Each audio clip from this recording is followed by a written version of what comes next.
not what I said it was. So I'm gonna have to get jiggy with it because that's one. I didn't set the cameras up all fucking wrong, bro. So what's dose? Y'all dose. Okay. Wait. I thought it was 1, 2, 3. Exactly. That's what I thought, but I fucked it up. So We just one, gonna have to keep 2, going 3. with the show. All right. Hey, man. Never mind all that.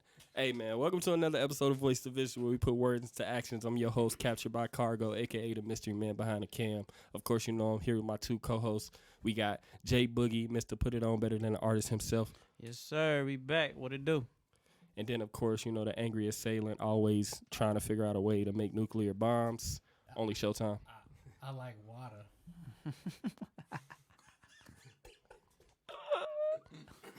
I don't understand why we even have him on the show anymore. But I guess the viewers love him, so fuck it. Hey, man, I definitely got to introduce this guy, man. Definitely been heating up the mixtape scene, man. Keeping mixtapes alive, actually. You know, Facts. one of them here in the city go by the name of DJ SPUDD. Yes, sir. What up, man? I appreciate you for coming on the show, man. And just like that, you know, we're going to have to get straight into it. So let's go.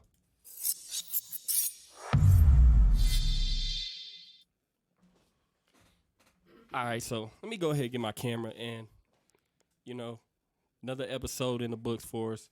So first topic is, so what's better, to network inside your personal circle or outside of your personal circle? So is it better to like network within like your city or, you know, within the range of people that you already know, or just completely branch out and go for, you know, outside of the city, or, you know, not even fucking with the people that you actually know?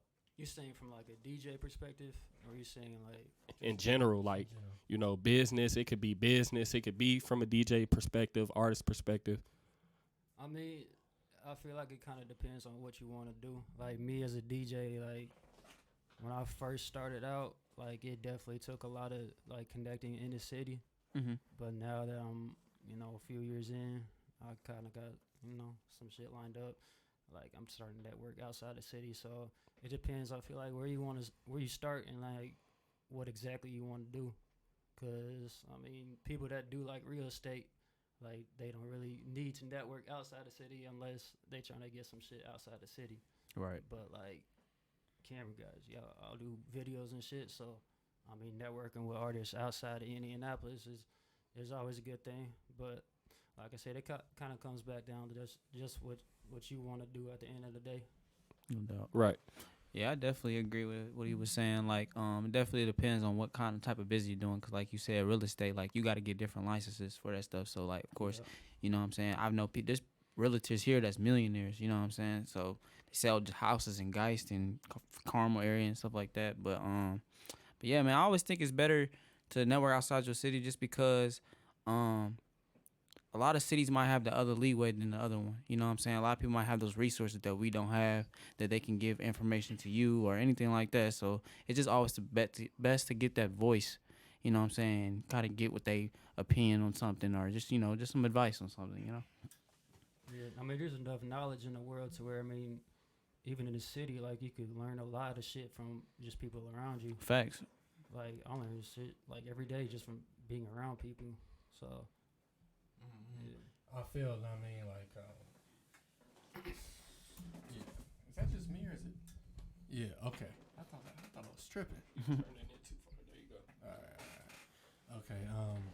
It's more like an inside and outside in game. Like as far as like, okay, work inside your city first and bounce that inside work outside. Mm-hmm. So basically, okay, tell your city you're going to this city. Boom. Then once you get to that city, tell this city, okay, I'm from here. I need y'all to fuck with this city. I mean, so like you're almost bouncing your work back and forth. Yeah, it sounds better now. Yeah, go ahead. Yes, you're bouncing your work back and forth basically. I feel like that should be the way to do it. The reason why is because like you can do that with multiple places, not just one. Like say like, okay, you're from Indiana, I'll go to Chicago, right? All right, so boom, I'll tell my Indiana people like, okay, I'm going to Chicago and this so for a date. Know what I mean? Then when I get down to Chicago, right? Use the network and I use already in the city, bounce to Chicago. Then when I'm there, record something, whatever I'm gonna do, make some content. Mm-hmm. Then bounce that content back out to the city. Like so, basically, when you're in Chicago, put both cities inside the post or like your marketing scheme or how you want to do it, then bounce it back to where you're from, and just do that like with multiple places. I mean, wherever you go, then out of nowhere, and I mean, you look up eventually. Not saying it's instant, but like eventually, it starts to sprout. You know what I mean? It starts to actually like show what it's doing. So. It definitely takes traveling too. Like it's one thing to network online, but when you actually in person tapping in with people, it's way different. Mm-hmm. Like hand to hand. like it's a few people. Like I be in Ohio. I have to turn it that way just because the mic is like kind of a little directional. Okay, bet. Let me Got you. double check. Make sure. Does it need to be up? No, that should be good right there. Go ahead. But now I was just saying, like I be in Ohio a lot. Like it's people from Ohio. I might have DM first, but then like that initial interaction, like in person, is way different because you actually get to feel the vibe and feel like where they actually coming from. Because online it ain't always what it seems. Honestly, I mean we all know that. You know, I mean people be scamming and all type of other shit. So. Facts. Damn. I mean, yeah.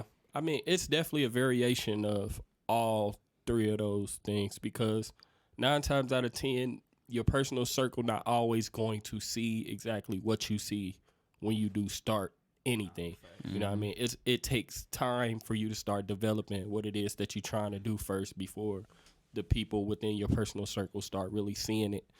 But then on top of that, you also won't have the same resources as a lot of areas have. Like, for instance, we don't have a lot of, production studios here. You see what I'm saying? So, we have a lot of musical studios, but like when it comes to things that we do, we don't necessarily have a lot of things for that specifically. And that's just because, like I said, we're not really known for those type of things. We're not really known for a lot of things here. You know what I mean? So to kind of go back on that as, going outside, of course, it's definitely, you should be able to do both. You know what I mean? Definitely do both. Go out and, experience it with different, areas in different cities and, figure out, different methods in other places as well as, figuring out the method in where you currently are or wherever it is that you live. So, I mean, there's no real, I don't know if it's like a real answer for it because you can do it both ways. And it's smart to do it both ways because now you kind of, taking the good with the bad and kind of evaluating it both on both hands. You see what I'm saying? To be like, okay, let me make sure I bring everything that's already here, like, with the people that I already know and like put them up on game. But you have to go outside as well to figure out, how to bring back more resources to put everybody else on game as well. So it's really like a double-edged sword when it comes to, networking more with your personal circle and networking outside of it. You know what I mean? So I don't know. I mean, I couldn't really have a straight answer for it. It's really based off of, like you said, the person, like, or what it is that you're doing. Like, if you are in real estate, you can do whatever it is that you want to do. You can do it inside, outside. Like, it's just only thing with real estate is whatever is the market. Like, if the house market is a good or a bad market. You see what I'm saying? That's the only thing that can really hinder you if you are doing real estate and trying to network within like your personal peers and like your personal circle. Like, they must know how the actual market is for buying houses in that vicinity. Yeah, facts. But I still feel like even then, like it always comes down to like if you first starting out, you definitely want to network with where you are, because if your own neighborhood doesn't know who you are, then how is anybody else gonna know who you are? Yep. So I'm not gonna lie, bro. Like, that don't even matter anymore because you got to think about how much harder it is for you to actually make it where you're at. You see what I'm saying? Because 9 times out of 10, whenever you start anything within a foundation of like people that know you, yeah, they're not automatically gonna think, oh, he's taking this serious. Like, it took a minute, bro. I'm telling you, it took a minute for my mama to really understand that I was doing this. You know what I mean? Like, I'm talking about, I've been shooting videos for 2, almost 3 years, and she's still sending me job applications every year. So it's like, it took a minute for her to catch on to the point where I was like showing her how much I was truly making. She was like, God damn, you making that much? I'm like, yeah, like, why would I go back to a job and I'm making this? I'm making my paycheck in one day. I can walk outside, make my paycheck, and go right back in the house. So it's like, imagine if I'm doing that in one day, and I've been doing this for 3 years span, and this is what it's looking like for a couple hours in a day. Facts. So after a while, after I showed her that, she was like, yeah, I don't need to even ask you anything. Like, you already know what you're doing. And I'm just like, it's hard to kind of get like your personal network to see that first. You see what I'm saying? So it really all determines now. Like, now you can blow up on social media just doing some wacky ass fucking dance, bro, and you know what I mean? It just happens now.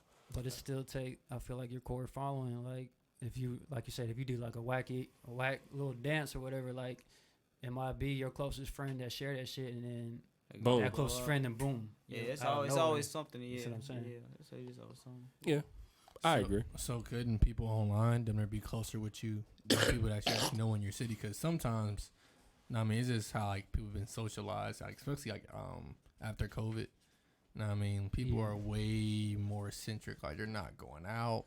People are like, there's way more people staying in the house now than there actually is. You know what I mean? So I feel, I mean, for anybody like, it's for younger people. I mean, like you can tell. I mean, it's hard for people to like to socialize. Like kids, like you like sitting down like, okay, like you like a little cousin like 13, 14 years old. They don't go outside, bro. No. They don't go outside. Like, they don't communicate. Like, they don't. Like, they just do what they do is kid stuff, bro. Like, they don't go and hoop. Like, they don't go and play like backyard football. Like, they ain't. You feel me? Like, they ain't like. Crazy. It's weird, bro. And I feel like really, I feel like your online presence now, like to some people, like especially the younger generation, matters more. Yeah. Than them even like going out and talking to somebody. And to interject, like, real human to human contact has plummeted, bro. So much. Like, people don't really like, bro, I'm still trying to figure it out, bro. I think how really do this, no, bro, like, how do this day and age of children have social anxiety, bro? It's really, it's alarming. Like, it's confusing as fuck. Because I'm trying to figure out, like, bro, how do y'all got that? Like, especially at such a young age, like, is it really been that bad to where, like, nobody has been willing to interact with other people anymore? But you know what? You probably right. Like, COVID definitely hit in probably the worst way, to the point where it's like they wasn't even going to school. Not just kids. And then after that, like, my bad. I was gonna say, like, after that, like, a lot of kids went to homeschool. So then after that point, you know, a lot of kids, they was probably on their last couple years of schooling. You know what I mean? So by the time they got done with schooling during homeschool, it's like they got into the real world, and that's why a lot of people have social anxiety, because it's just like, I spent my last couple of years just doing schooling at home. You know what I mean? Like, I didn't be in contact with my friends only through like games and stuff like that, but I didn't really, you know what I mean, interact with other people. So I think COVID took a toll on it, but you know, even kind of before then, it was still decreasing as time went on. Okay, yeah, I can definitely see that, but man, like, I don't think it's too late, bro. I feel like we introduce kids to social medias and electronics too early. Yeah. Like, bro, like, I think, did I tell y'all this? Bro, like, my daughter, bro, at like 7 years old had an iPhone 10. Like, I had an iPhone 10 when she, like, bro, hold on, wait, bro. I literally took her iPhone 10 away and gave her a 7 because I was like, nah, bro, like, you know how long it took me to get an actual iPhone when I was growing up? Bro, you know how long it took me to get a phone? Like, it literally took me till I was like 16, flip 17 years old to get a phone. And my first phone was a flip phone. So imagine my 7-year-old daughter having an iPhone 10, and I had an iPhone 10 around the same time. I was like, nah, bro. Like, this is crazy. Like, they know how to fully operate a tablet. They know how to fully operate a phone, TV, computer, bro. Like, and that's what I think what it is. And I mean, like, they're turning these, like, especially the younger kids and also adults too. Like, we're cyborgs, bro. Like, we can't sit in a room with a phone in front of us. Like, there's none in the room, right? It's like you're sitting like an interrogation room, right? You're just sitting there, right? Your phone's in front of you. How long can you sit before you touch your phone? You know what I mean? Yeah. Like it's And an addiction. You know and now what that I you mean? now that you say that, bro, like, see, I was born in 2000s, and when I was born, like, I was right on the line between people, you know, actually going outside and people actually staying in the house and using technology. You know what I mean? Luckily I was one of those kids that actually went outside and did things, but I was also on games too, like playing games and stuff like that. So it's like I kind of knew it was coming because technology just advanced and advanced and advanced and advanced. Like, bro, we're on the iPhone 13 right now, or what, 14? You know what I mean? 17. 17, yeah. Like, and it's just like Can't even I count. looked everything I look around in my room, and I'm like, bro, just look how laptops have advanced so much. You know what I'm saying? Cameras, everything. Like, it's so crazy. Technology advanced so much. It's to the point where you can work from home and not have to go anywhere. You know what I'm saying? That's how crazy technology is. You know what I mean? Shit, you know what's even crazier? Technology gonna keep advancing. Yeah. 10, 20 years from now, you know, our kids, you said you had a 7-year-old daughter. You know, 20 years from now, she gonna be, if she has kids, she might be telling her kids, like, damn, you fucking. You got an have- iPhone 32. You got an iPhone 32. That bitch can motherfucking. It's take you clear. up in the It's air, see-through. motherfucking- Ain't gonna have any Roman numerals at that. It's gonna be There's no way. it's gonna be a see-through phone. I guarantee it. It's gonna Nah, be they gonna start it. I ain't gonna lie, they gonna start planting chips in niggas' hands. They Like already iPhone doing it, man. XXI or some shit like that. Did y'all They gonna see? start talking They to was their hands coming like out with this. some iPhone glasses, and it was like basically you didn't need to have a phone, like some crazy shit. I don't know, like it was wild. iPhone glasses. Yeah. But how do you even Tap the frame, I guess. Too. Yeah, it's like everything you pull up your But applications, that's everything. bro. That's hold on, bro. Dangerous. That is dangerous. They even got bro. Listen, bro, it's a lot of things Apple working on. Cause y'all remember what Apple they had announced Apple works with the government, bro. They're coming out with an Apple car to where it's like, bro. Bro, they're gonna have cars that drive you to your destination Oh, like yeah. autopilot, And bro. they just Like will It's be already they're going is. to, bro. They're going to completely get rid of, like, bro. Yeah, It's gonna be a point. Gas is gonna be gone, like, Mm-hmm. Shit, because it's already getting happening. expensive. Gas is getting way expensive, and I think it's getting harder and harder to mine it. That's why I keep going up, because now they trying to figure out where to get it from, and they starting to water it down. So if you realize you fill your tank up, you know, by the end of the day, or shit, in a few days, you'll already be a little by either half or under it, and you just like, God damn, I just put like $60 in this bitch. This God. motherfucker's supposed to at least last me for like a week before it even start going under the half. You know how you go to a gas station now, like you'll have like all your pumps and you have the kerosene in the corner. Yeah. Your gasoline's gonna turn into that kerosene. It's gonna be all Facts. energy pumps, and they're gonna charge it. They're gonna charge the damn car in like 5 minutes. Like Literally. on some weird, like bro, I can see it coming. Like that little corner spot. Oh, here's the gasoline. Here you go. And everybody rolling up in a Tesla or a hybrid or whatever they're gonna be using. You know what I mean? It's crazy. I ain't gonna lie, if Al Gore would have became president, bro, we probably would have been seeing that a lot sooner. Hell yeah. Hell yeah. That was Al Gore would have took that shit quick. He'd be like, you know what? Nah, we need energy efficient cars right off the rip. He probably would have automatically started trying to implement flying cars and putting batteries into shit. That man would have definitely put us in some jets and shit.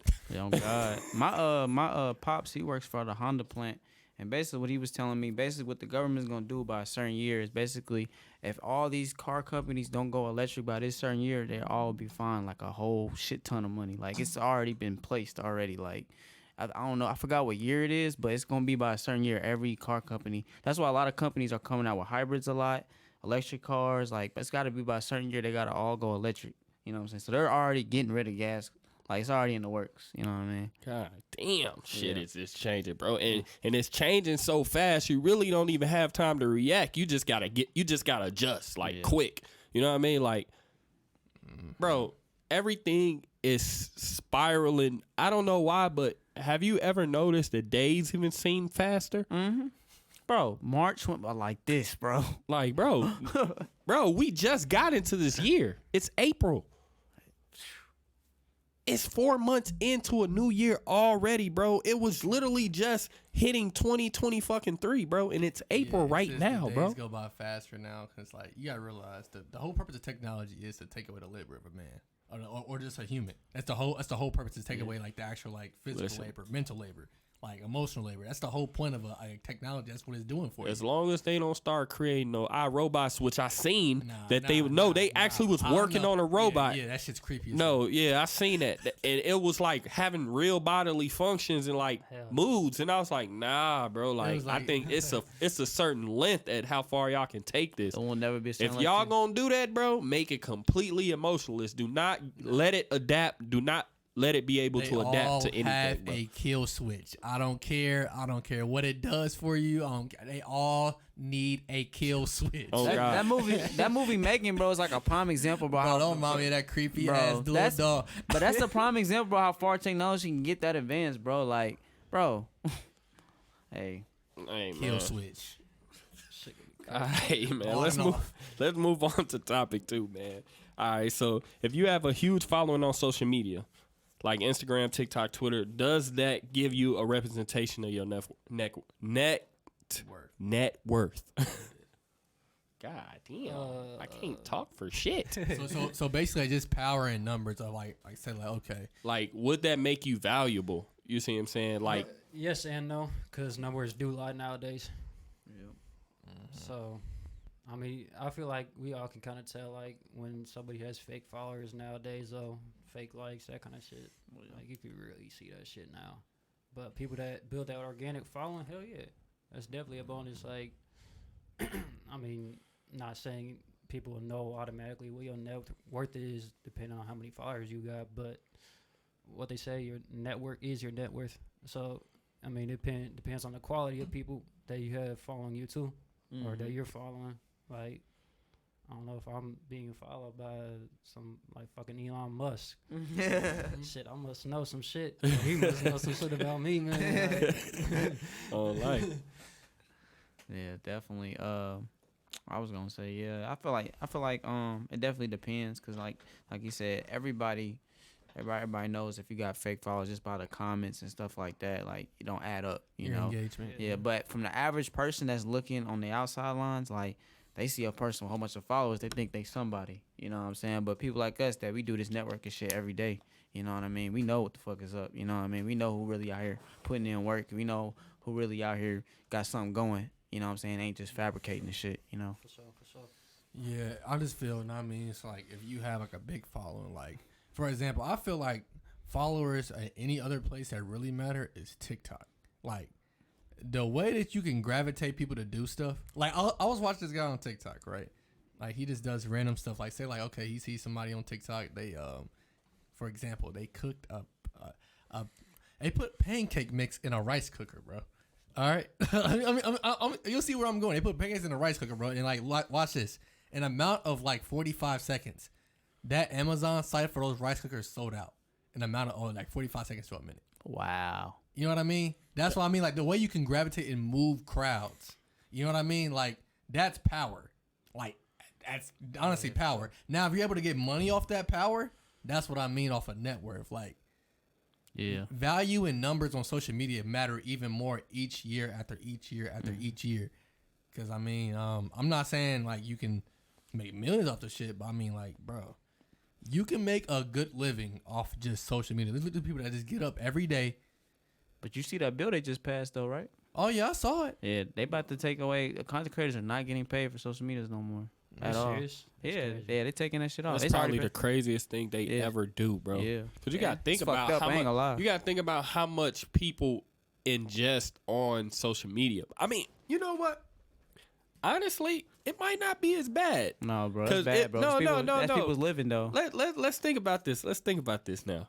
See, now this will take people off of social media, and maybe we can get that human interaction again. You see what I'm saying? Good. It might. It can be a good and bad thing. The reason why I feel like it can be a good thing is because then people will maybe start coming off of social media a lot more. You feel me? Yeah. They start going outside. They'll actually start making businesses and actually doing a regular network channel and actually meeting people, going to businesses and actually talking to these people and actually making a real connection and growing a business like that. But what they also doing they're bringing people back to corporate America. You can't push back time though. That's what they're trying to do. You can't push back. Yeah. time. Okay. So now that so it's like a good and a bad thing because it's like they're trying to pull back to make it corporate America to where like they're pushing all the social media influencers to go get a job. Like stop doing all that shit on democracy. yeah. You know what I mean? Get off the internet and go get a fucking job and stop playing on the internet and make, you know what I mean? So it's like a way of saying we mad that y'all on the internet just doing whatever, you know, and influencing people to do whatever that's fucking up shit, but we also mad that you making money by doing that as well. Yeah. You know what's fraud? Like the man that made that bill, I swear, bro. You watch him, like the guy that actually, okay, like the whole everybody that was in that courthouse. There's only one man that was under the age of 35. That was the owner of TikTok. Everybody else in that courtroom, bro, Old as hell. was 45 and up. Like that is insane. You're 45. So let me think. It's 2023. We going back 40 years. So I mean, you at least born around the mid 60s, 70s. You're old, bro. Yeah, he was born around like 70s. Yeah. Like, gee, you old. Like, what would you know or how would you know? I always said, bro, they need to put some younger people in Supreme Court because, bro, like having all them old heads, bro, they be, bro. But like, I don't know, like you definitely right, Mike. Like it could be definitely a good or bad thing for sure. It's just like the thing I just don't like is like a lot of people get on there, and also too like a lot of people might just want to make content just because they like to make content. They don't really care about the money, but at the same time, it's just like people out here really make a living off this shit. You know what I mean? Like. I want to get on that, making more content, you know what I'm saying, so I can make some money off of it. But it's just like, I guess they feel it's not, it's not a service. It's one of those double-edged swords, bro. Yeah. I'm telling you. They probably just feel it's not a service. Like, you get paid off of services. Like, you're a doctor, what if you you do a service. But it's entertainment, bro. But so what if that's a service. Exactly. Yeah, and also, too, what if you giving information on how to, and that's another thing. What if you're giving information about how to build your credit, stuff like that. They don't want exactly. They don't want you to give that information out and make money while giving it out. Yeah, like just think about it. Like how you go to college, pay 4 years. Exactly. If you go to college, bro, they can get money through that. Now they got you in financial debt because you got to take out a loan on your name, bro, to go to school for 2 to 4 years. You see what I'm saying? So it's like, why would we want them to be on the internet right now, bro, giving out knowledge to where you can make money by not going to school, or you can make money by fixing your credit and having a high credit score where you can beat the system and go get this loan in your name and go get this loan in your name and be financially stable when, just think about it, the medical company is probably $1 billion industry. And, bro, what Mike G say off of one cancer patient, it's like $90,000 or $100,000 off one cancer patient. That's insane. So why would they give people the actual treatment to cure cancer when they can just literally treat one patient, make $100,000, and they got like 100 to 1 million cancer patients in the world. That's why they killed old dude. Bro, literally, Dr. Sebi? Yes, bro. That's why they killed. Bro, like, come on, bro. Bro fixed cancer, right? Oh yeah, he proved it too. He proved fixed cancer. Then out of nowhere, he just dies of a random illness. Yeah, like the man that fixes illnesses died from a illness. You know what I mean, bro? So like, it's all like it's just control. It's a system, bro. It's just they feel it's out of control because those, like I said, those older people that have kids. And like when they see, okay, like they go home, their kids, like this guy he didn't understand how Wi-Fi works, and he's over here trying to ban a bill on social media. This man asked, he asked a man on TikTok, he said, okay, when you connect to Wi-Fi under TikTok, are they able to go inside your Wi-Fi, then go into other electronics and use those electronics to see into your home? Bro, you really just you answered your own question. For one, you bro. And bro, dude on the TikTok, he was like, sir, so technically how it works is when you get on a device, you hook up to your Wi-Fi, it's only connected to that device. It doesn't cross band. See, and that's another thing, bro. We need people that are a lot more up to date on what's going on in the social world. Exactly. You see what I'm saying? Like don't get me wrong, like they know what's going on like with the government, and I'm pretty sure got an understanding on a lot of the important shit, which is that's great. But when it comes to issues like this, bro, you have to have somebody that's fully aware at what's going on so that they can actually give you real information, real statistics, real analytics, so that it's like, bro, come on, bro, you made a fool out of yourself. What do you mean?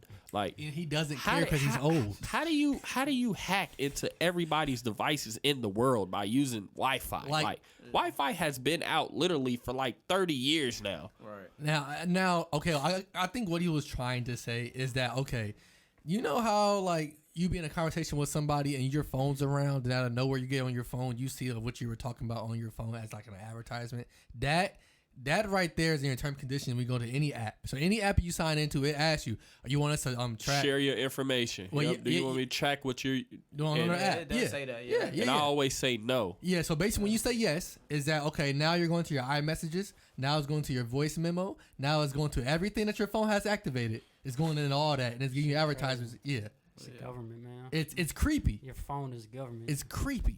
Like, it's literally creepy. But I mean, like, I think that's what he was talking about. But like, actually internally hacking somebody's IP address is wild. Like, what do you?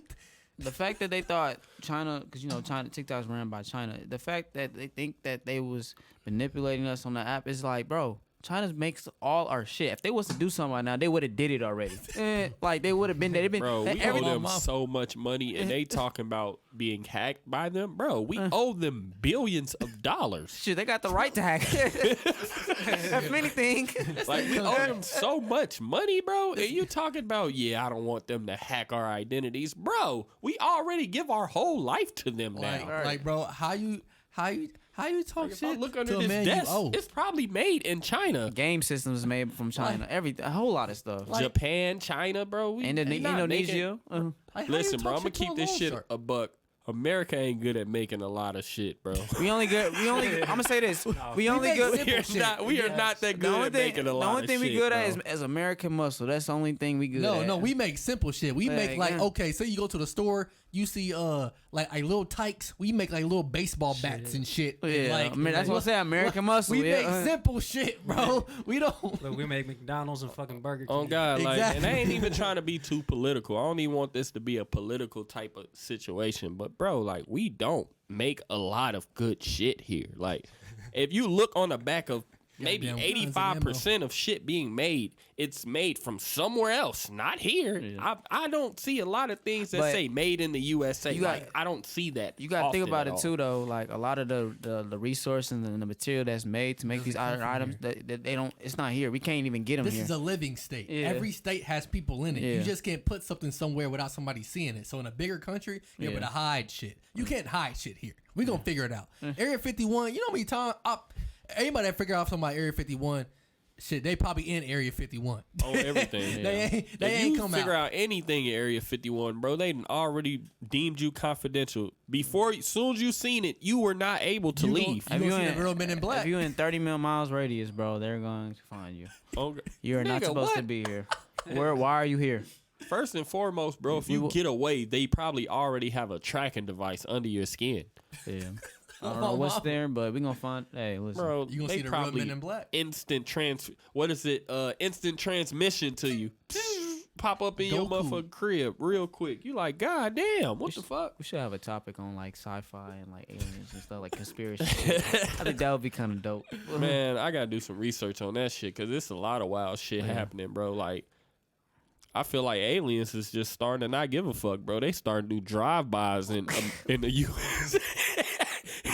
on Earth, bro. They doing drive-bys on the Hey, Earth bro, we now, gonna bro. have to Now have a they topic just about they that. just spinning the block in this bitch, just like, what's up? And like, shit, I'm here, shit, nigga. Y'all didn't see me 132 different times, and I'm still pulling up in this bitch. I'm just trying to figure out what the fuck where I want to park. Yeah, we gotta have a topic about that. I ain't gonna lie. Park is Conspiracies. crazy. Oh, everything. They've been circling a lot. Oh God, bro, they've been spinning Earth for a minute, bro. Oh God, bro, it's been too many sightings of weird, different things in the air and sky and shit like that, bro. Hey, They've been spinning this bitch for a minute. Conspiracies and gaming for that's gonna be the next podcast. Shoot, man. Conspiracies and gaming. Hey man, just make sure if we bring it up, we do some research on it, cause I don't like being unknown to certain shit like that. Nah, but the question was, if you have a huge following on social media, does that give you a representation of your net worth? So to kind of go back to that question, because we did spiral out of control. Like we did. We spiraled far. Got that all the way to aliens. Yeah, we we got got rabbit hole. Yeah. That's how far questions dig, you feel me? But like, is it a good representation of your net worth? To me personally, fuck no. And the reason being is because, bro, a lot of that shit can be fake. Like, it can be fake so fucking much. However, if you are somebody of value that is on the internet and people actually are following you and listening to what you have to say, then you probably do have a nice net worth behind you. Yeah, when it's real. When it's actually real. But a lot of this shit, bro, is fabricated. Just look at Instagram. You can buy check marks now. That's okay. If you out here buying check marks, you can buy it. Give me my camera. If you out here buying check marks, I got something for you niggas. Y'all are the most. I don't trust y'all. Like, are you willing this to buy your way in? Like, you just gonna get in the cool club? You just gonna buy your way in? Bro, if I see you with 700 followers, with it's a blue no check, longer I'm the slapping cool the shit club, out bro. you. That's the thing. Like, it's no longer the cool club. The cool club is officially just a club. It's just the club now. Like, now it's anybody can get in. So it's like, is it really the cool club? So where does the popular kid sit? Right. There's no more popular kids. Everybody's a popular kid. Exactly. The nerds are coming. Bro, it's not even that. Like, bro, you got to think about it, bro. I'm gonna put this like this, bro. I wanted a blue check mark, but it wasn't for just having it. It was more for the idea of what it was about. You see what I'm saying? Having a blue check mark was more about influence and being a person of value and actually people no, it wasn't even that. It was people respect you. You see what I'm saying? And once the network starts seeing how much value you actually held and how much people respected you and actually wanted to see you and hear from you, that's when they allowed you to get a blue check. So it was like, I didn't really care for having the blue check.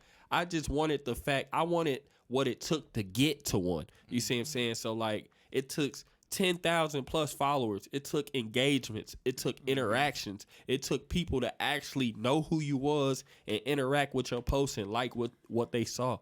It was never about just actually having the blue check mark. I liked it what it took to get to one. You see what I'm saying? It just gave you something to actually work for. So now that anybody can buy a blue check, it's just like, there's no point in followers. Like, I don't even give a fuck if my shit go up or down no more. Like, I don't care to try to gain followers. I don't care if you lose them. I don't care if you get likes. None of that shit matters anymore. Like, there's nothing. It don't matter. Yeah, followers don't equal money unless like you're doing something with the following. So if you're moving that herd of that herd of people, like I said earlier, if you're gravitating them to go buy something to a product that you like, okay, boom, I gave an advertisement on this product. I showed a video of how I use this product. Therefore, I have financial ties into this product. So when they go buy this product, I get paid for it in a percentage. That right there is what you could do. Now, what a lot of people don't do, is what they'll do. Okay, cool, shoot, I got a lot of followers. Shoot, that means, shoot, somebody come up to me, bro. Well, don't talk to me, bro. I got 17K. Bro, don't talk to me. I got 32K on Instagram. Bro, it's weird people out there. They do. They be acting very, very famous in Hollywood like that. Those followers solidify them in real life, and it don't, bro. A lot of it don't, bro. Like, I forgot who said it, bro. He said he had 1 million followers on Instagram, and he was flat broke. He had no money. It was the dude that be dressing up with the wig and putting on the blue lipstick and shit like that. I forgot his name, but he was the one that said it, bro. He said that David said that too. Yeah, him too. Yeah, bro. They both said that they had all these followers, but they had no money. Yeah. Like, they wasn't making any money off of it. But now that, they had made it to where like content creators could actually make money off of what it was that they were doing, that gave them some worth and some value. Yeah. So, like I said, I was more influenced about what it took to get the blue check. You see what I'm saying? So if you actually had influence, you had 10,000 plus followers, you see what I'm saying? You were actually valuable enough to actually be able to influence people. You see what I'm saying? Because now 10,000 people actually follow you and actually interact with your page. You see what I'm saying? So to keep it a buck, bro, the blue check thing fucked everything up. Like, Instagram was literally the last social media platform left It was really Elon, bro. that held it, bro. Elon started that shit. Bro, like, Elon, you a rich you a rich motherfucker, but you a dick. You're a dick, bro. You're a rich motherfucker, but you're a dick. They let everybody have a blue check, and then they took the people to get paid from social media. Like, Then they damn, gonna what's sell it. next? Bro, like, they took the worth away, bro. Like, it's worthless. Like, don't get me wrong. Like, you can have it to have it. Like, bro, what it say? 44 million check marks already bought. What they make they made down there a B off of people in literally a week. $1 billion off of people in a week. Wow. Bro, listen.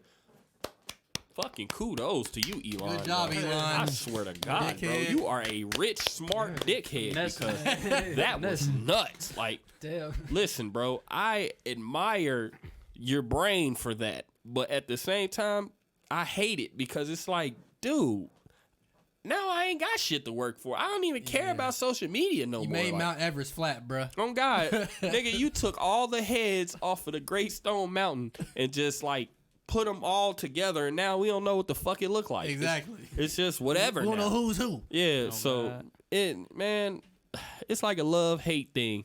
Like, I feel like I gotta keep Instagram to keep promoting my business, but I hate Instagram because now I see a whole bunch of blue checks, and I don't know if they really like that. You feel me? Like, I gotta really go look at their pages. What you got? So Blue check mark only getting five likes. Fuck. Next nigga, like, god damn, like, So I'm Mike- not even having fun no more. So Mike, what happened to Vero? Man, hey, hold on, let me get my camera for this. Listen, we can always migrate to Vero, man. They give a lot more for the content creators, I promise you. But ain't no famous celebrity on there yet, bro. That's Yeah. all. Like, Yeah. if a famous celebrity get on Vero, it's the new Instagram. That quick. Plus, it's the Instagram Plus. I do like it though, how it's set bro, up though. It look a the lot quality nicer. is a lot nicer, bro. Like, your upload quality is 10 times better. You know what I mean? You can actually share your music on there as a post and not just as like a image. You know how when you put a link in the caption, it don't be a link. I think it's more It's user just friendly words. too. Bro, now on Vero, you can put the link in there and it'll actually be in the link, and it'll actually count as a real view toward whatever it is that they watching. Yeah, and I'll get revenue off that too. What y'all think about Clubhouse?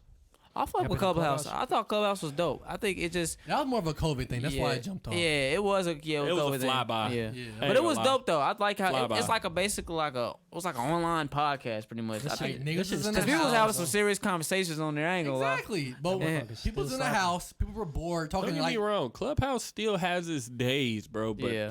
to me, it was too flyby. Like, Yeah. now that we can go back outside and experience a lot of other shit, bro, niggas don't want to sit there and talk to niggas on all the day. phone, yeah. Yeah. Okay. Oh God! Plus, people be forgetting to fucking mute theyself, and they just be going through their daily life. Nigga was on there slapping cheeks just out of nowhere. Nigga just like, bro, what's going on in the fucking clubhouse? Mute your mic. Oh God, bro, mute yourself. Niggas in cooking there. and shit. Niggas in there cracking cheeks and shit like that. Mic wide open. Everybody just like, bro, like, mute that motherfucker. We hear ugly ass moans and shit.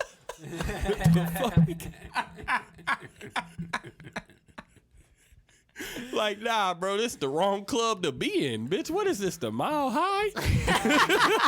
not the Mile High. Oh God, like crazy. Like, this shit Bro, that turned it's- into porn club real quick. What the fuck, bro? That was another reason why I was like, yeah, let me get off of this, because I fuck around, forget to mute my shit, and I be talking shit some days, and some days I just be talking to myself. So they gonna think I'm crazy one day. They gonna be like, is there somebody in his house with him? Why is Hell, nobody Oh responding? God, why is nobody talking back? Who is this nigga talking to? Yeah, that was definitely a good COVID app for sure. For sure. Like, it definitely got If we was got ever- people through to stay connected. You see what I'm saying? But it also, like I said, it was a gift and a curse. Like, it was one of those things that my kept mama. people on social media too long, to the point motherfuckers didn't want to go outside once shit opened back up. You had like Wiz Khalifa talking to like fucking random name like Randall in fucking Pittsburgh somewhere. You know what I mean? Like just a random person. Like you had a celebrity talking to random people. What y'all smoking? What's up, Randall? What? Wiz, you don't know this man. You don't know you. He know you, but like, you know what I mean? He knows you. You don't know him. I guess it was a good way to kind of interact with your fans too a little bit. So, But they not doing that shit no more. Yeah. At least not a lot of them. Like Nah. some of them still get on there. I think every now 21 and still then. get on it because he like one of like the main members. Ambassadors now. Yeah. He ambassador for Clubhouse. Yeah. But no, man. Shit. Certain shit like that definitely come and go. Like it was hot, man, but it ain't as hot as Instagram ever been, bro. Instagram has always been scalding, bro. Slapping. Yeah, it's For been like scalding. 10+ years. Yep, and I don't think it's ever gonna change. 2013, I think, is when Instagram started, right? 6th grade. But Yep, I remember that shit been slapping for like 10, almost 20 years, bro. Damn, bro. I remember when Instagram came out. Like, bro, the And it setup had was the weird little Bro. picture. It had the weird was little blue white and white, bro. It was white, bro. 100%. It was white. Damn, Bro. I remember that. It It was was- white and it had the bro. little brown camera lens on it. bro. Like, come on, bro. I remember, bro. Everybody was getting. I was like, bro, everybody get on Instagram. Get on Instagram, bro. Follow me. Motherfuckers was doing TBHs, all types of shit on Instagram. I'm like, bro, oh my Oh God, yeah. TBHs and shit. TBRs. He Oh, said BMS. Nah, hey, Yeah. bro, when DMs came out, WCW. it changed Oh yeah. everything. Oh, yeah. Niggas start shooting they shots Sliding. instantly. Michael Jackson I'm moonwalking talking to about, them listen, DMs. bro. When I started figuring out about DMs, I think I had literally just got out of a relationship that I was in for like a year and a half. And I swear to God, when I found out you can DM, I was in that bitch like Curry going for 30 My every man was night. 4 from 17 from the field, launching that Everything, bro. I'm half court shot throwing them bitches. I ain't gonna lie. I still Let's think see the what most. happens. I still think the most ultimate app is Kick, bro. Kick was Kick messenger. Hey, that's a grimy motherfucker right there, bro. Kick. Kick was, hey, Listen, you selling ass 100p. bro. Kick. Hey, 100p. either Kick. I ain't gonna lie. When Snapchat first came out, that shit was crazy. Listen, Kick, Facts. Oval. Telegram, you're selling ass 100%. Yeah, are dope. Selling ass, Telegram and Kick. Now Telegram is used for some other activities, but I ain't getting into that. Nah, I ain't getting into that. But Telegram and Kick, bruh, for sure. Back then, when I was growing up with a Kick and a Telegram, you're selling ass if you got one. Or you're automatically trying to crack something. That's the first thing you thought about. Let me get on my Kick and see who on that bitch. Oval used to be cracking when you just wanted to. You feel me? Like just. Ooh had niggas looking lame on Yeah, everything. It did. Had you on the on FaceTime with a female sleeping and shit, bro. Niggas was But it was fun. It was when fun. Uvu was out. It was fun though, cause when you had like 3 girls on there or something, you feel me? You tryna. This yeah. nigga got a rotation of bitches he was sleeping Like, hold on on, let me- Uvu with, bro. You're wild, bro. Hey, yo. hold No, no, on. no, Matter no. of fact, I want to hear you say that. You had a rotation of bitches. You was sleeping on Uvu. Yeah, with. What? Not no sleeping. It was nah. Boogie, bro. Nah, I Everything. was talking to them on there, but I wasn't falling asleep on Boogie there. was like, yeah, we gonna fall asleep on That Uvu man tonight. was caking on Uvu. He was, That was caking Earl. on Earl cake. Master. At least I had some cakes. Betty Earl. Crocker. It was different times, man. I was like, what, 6th grade when Uvu came out? So Jesus. that's a we in a long different time age ago. bracket. So like I was like in 6th grade. Same with you, Earl. You was dinner in 6th grade when. No, yeah. no, 6th grade's a little extreme. Hold on. No, bro. It was 6th grade, bro. I was in middle school. Uvu Uvu came came out what, in 2011 or something? That's like that? no, yeah, but you weren't in 6th grade 2011. Bro, Who was we- like who's younger than that? I was gonna say, bro. I think No, I it was. was 6th grade. grade, bro. It was 6th I was grade. like, if y'all You was gotta in think 6th about it, grade bro. for sure, I was like a motherfucking junior. Face camera, bro. We didn't have no face camera in 4th, 3rd, 5th Don't grade. get the judging me. But as soon as I said I was a junior, Spud started laughing. Like, bro, come on. We didn't have I was me like a see. junior or some shit like I that. did. A junior in high school. the Android, bro. Like, yeah, like when them galaxies, like them galaxies first came out, they had Yeah, the Uvu front come out. camera. Uvu came. Damn, but oh yeah, Uvu was around for a little minute, and then motherfuckers I think got it started getting popular. Yeah, because around, Uvu like, came out in 2011. 2007, but I wasn't on it 2007. You know I what I'm wouldn't saying? either. I Yeah. probably start. Matter of fact, Yeah. I think I I started was getting still on playing like 2010. PS2. Maybe watching like 2010. Monday or Night something. Raw. Skype, until Skype been 2007. around since 2003. Motherfuckers didn't get on Skype till they was like what 6, Hey, 7. Use Yeah. a nasty hoe on Skype. Hey, listen, man. I wasn't really a Skype guy, but Hey, nasty. I'm talking about nasty, bro. Skype was a motherfucker, bro. If you was able to experience Skype, hey, y'all was too young to experience Skype. It's like I was Skype on it, but was nasty, bro. Like females would do anything on Skype. I don't know what that little blue ass with the little wings was doing to bitches, That's but how they Uber was up for that. I was like, dog, I ain't never understood what was going on here, but my brother had a Skype, and I swear to God, I just walked past, bro, and I'm talking about titties, ass, everything was. I'm like, God damn, what's going on here? I seen my first titties on going on Uber. My man here? walk past like this. Walk. I seen Whoa! He's like, on that. I seen my I'm first just looking like, God damn, is that the blue thing doing that for you? Like, what the fuck? Nah, I seen that my shit was first wild. I seen my first titties on Uvu. No cap. My first titties. I never been the same. On a since. report, you hear what he said? Titties on Uvu. Keep him off the Uv. That was my first time ever, and after that, I ain't been the same since. Oh man, Hell, got some hair on your chest. On everything. All right. So this next question gonna go a little bit more towards you, Spud. So, damn, this is a good one. I ain't gonna lie. All right, got mine on. I don't know. I do too after looking at it. All right. So, who is the better DJ? Is it DJ Khaled or DJ Drama? Like, who has a better career? Yeah. shit, Khaled. I mean, DJ Drama.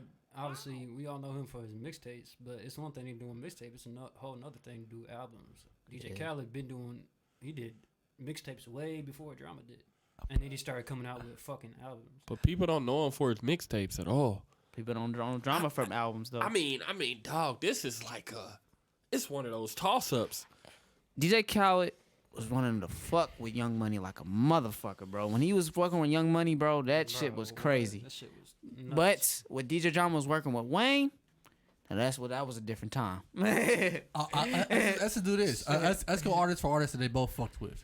You get, know what I mean, like or even a perfect example. Khaled don't fuck with every. But I ain't gonna lie, Yeah, Khaled albums gonna be more. You gonna listen to more of Khaled's like albums, songs off the albums. Then you gonna people like actually out here listening to Drama's old mixtapes. Like there's a few people that know music, but I feel like the average listener gonna listen to some Khaled albums before they listen to Drama's mixtapes for sure. I Because feel like that's a weird toss-up though. It's a hard comparison. Yeah, because honestly. you gotta think about it. Like Khaled pretty much runs DJ albums, but DJ Drama has ran mixtapes since forever. Forever. Yeah. Ever. So it's like they both kind of meet in the middle. So it's started like mixtapes. DJ Khaled would never be able to fuck with DJ Drama in the mixtapes. But ever. I will say this: with mixtapes and with artists, and albums and shit like that, it's more than just a song itself. It's more than just the album itself. It's the marketing and what you actually do behind it.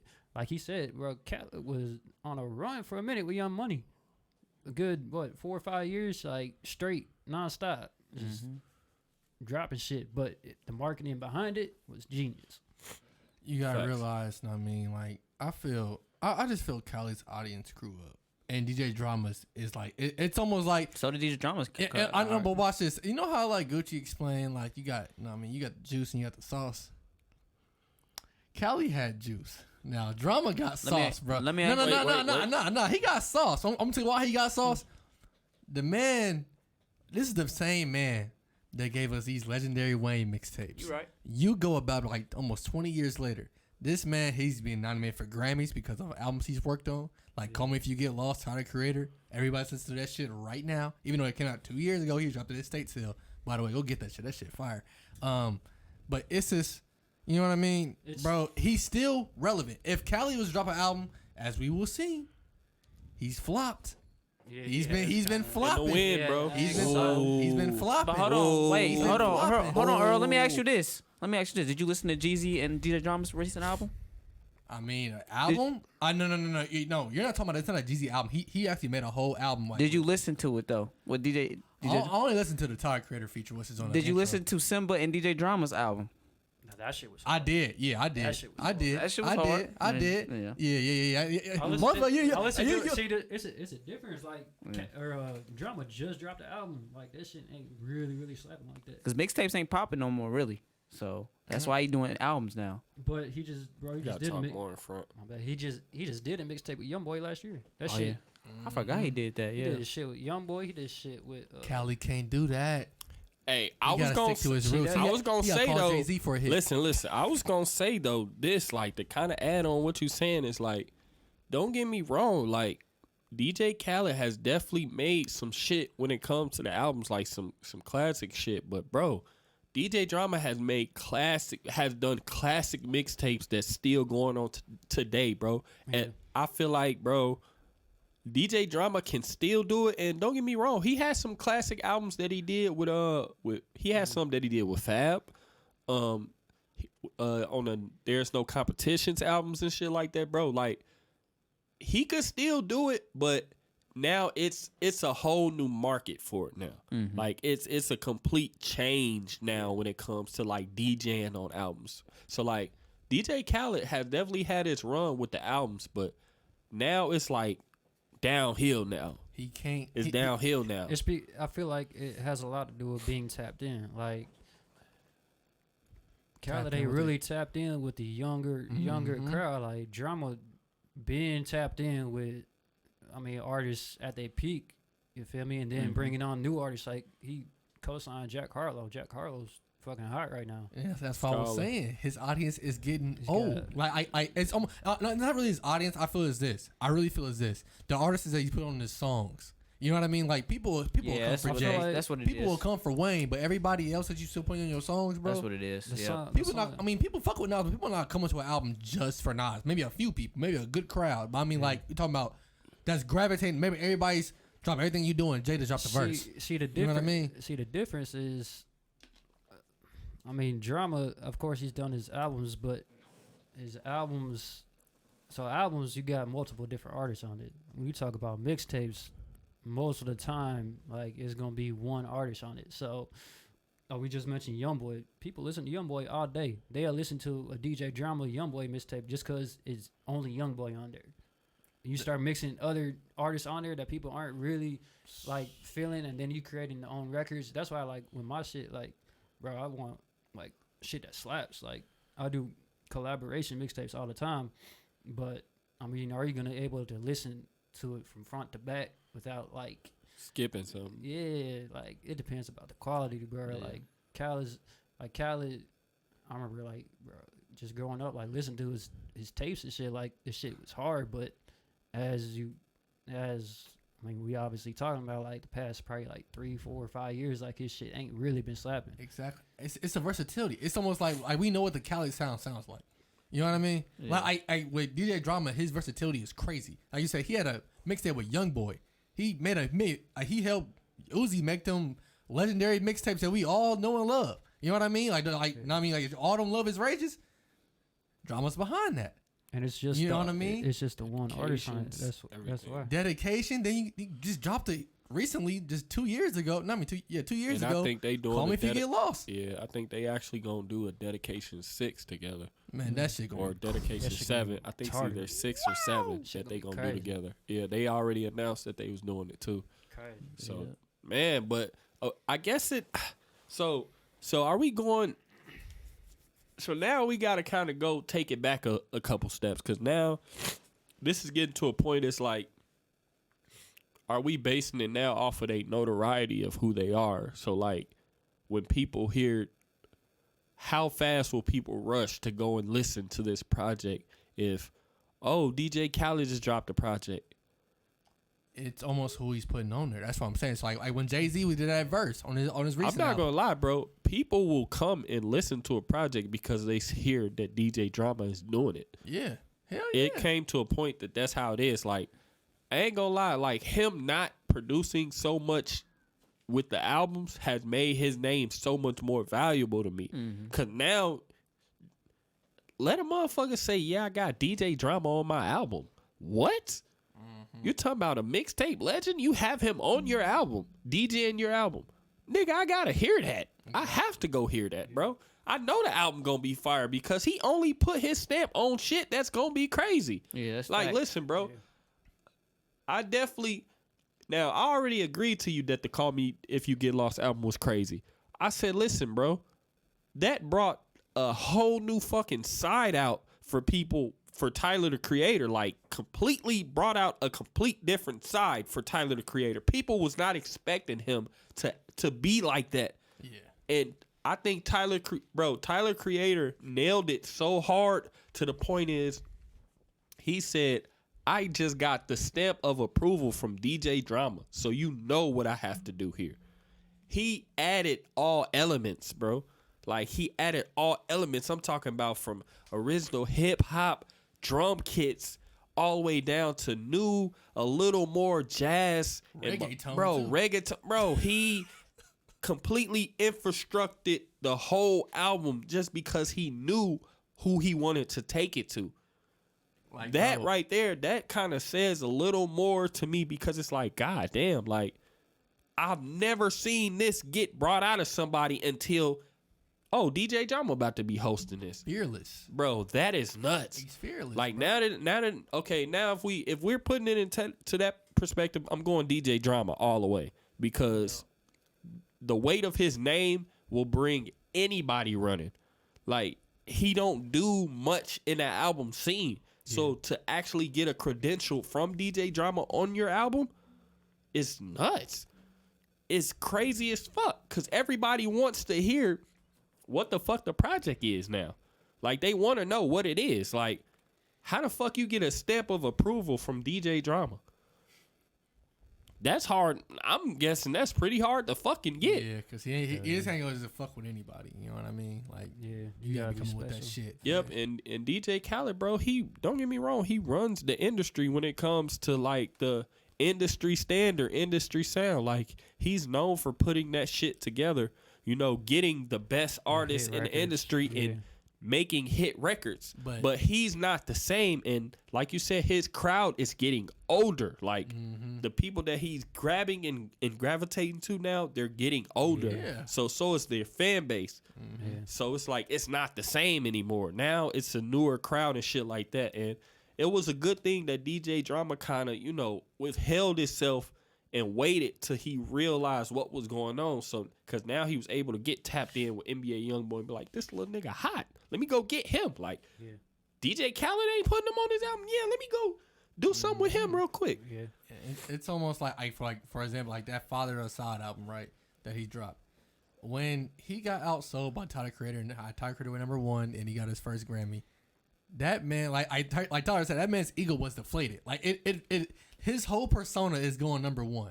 You know what I mean? So, like, that's showing you that, like, your numbers are decreasing, because you got to realize people know, like, what you're gonna get at DJ Khaled. Okay, you don't get literally feature after feature after feature after feature after feature. You know what I mean? You're gonna get some bangers. Exactly. But you're not getting an actual put together album. It's not put together. It's just songs. It's songs. Yeah. It's no.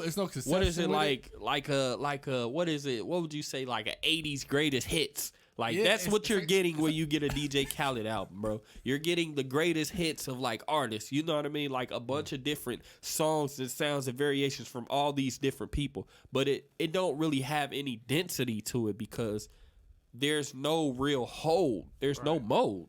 You know what I mean? Like, it's not molded together by any way. It's just this song, this song, this song, this song. This got Wayne and Jay. This got Nas and Jay. This got motherfucking Gucci Man and fucking Lil Pump on it. So it just got a bunch of shit you just wouldn't expect. You see what I'm saying? So it's like, it's like a surprise, but at the same time, it's just like, it ain't got no substance. It ain't got no depth. Because I'm going to listen to this song, and then I'm going to listen to another record on there that's completely crazy as fuck. This is like, where the fuck am I feel Cali just thinks, like, the radio will always, like, just hold people's sales. I think he's stuck in that era, like, people like just hold people's sales. Like, it's almost like, okay, if I make so many radio hits, my album gonna go platinum. Or, I mean, they sell really well, but the thing is, though, like, you're so forgettable. Like, can you name me, like, on Father Aside, can you name me track 7? No. Nobody can name me track 7. I can't even name you a track on Father of Aside. You know what I mean? Like, you can't. I would keep it a buck with you. I've listened to the project a couple times, but I cannot name you a record off of that album, bro. I would say not a record. So let me ask y'all a question. Would y'all rather listen to an album that has multiple different artists, but everything is hard? Or would you rather listen to one album that's hard by just one artist? Okay, so I feel I mean, but obviously hosted by a DJ. And Right. this is what I feel like. Okay, if there's a whole like concept behind it, like that right there, like I'm attracted to the concept. And also if the artist, if they're coming with that hard shit, like actually like they're rapping their ass off. You know what I mean? I'm coming up for that. Like, I'll keep bringing this up, but call me if you get lost, for example, right? I'm going to that album for Tyler, but I'm staying for DJ Drama. You know what I mean? Like I know what DJ Drama is gonna bring to that. You know what I mean? So if I go to a Cali project, like you just, for example, like what you mentioned, like, okay, it's an album that you've made that has a DJ on it, but it has multiple artists on it. Okay, I might want to listen to that, but it's almost like, okay, it has no replay value. The reason I have no replay, it has so many hits, like, or makeshifted hits or make formed hits. Like, they're trying to be hits. Like, you have so many hits on your album, some has to be a hit, some has to not be a hit. So, like, DJ Khaled always.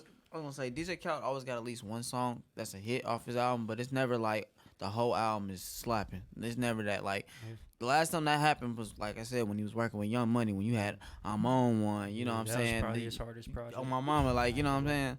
Those type of songs, you know what I mean? Now it's like you said, it's just he just adding random artists in there and they getting older, so it's just like it's just white noise. Yeah, at this point. yeah, It's just noise. Yeah, it's just like even a couple years ago, he had that song. What was that? Rihanna song, Wild Thoughts. They played the fuck out of that on the radio. Yeah, and, but, you know, but what else do you remember off that album? that's it. Exactly. That's my fucking point.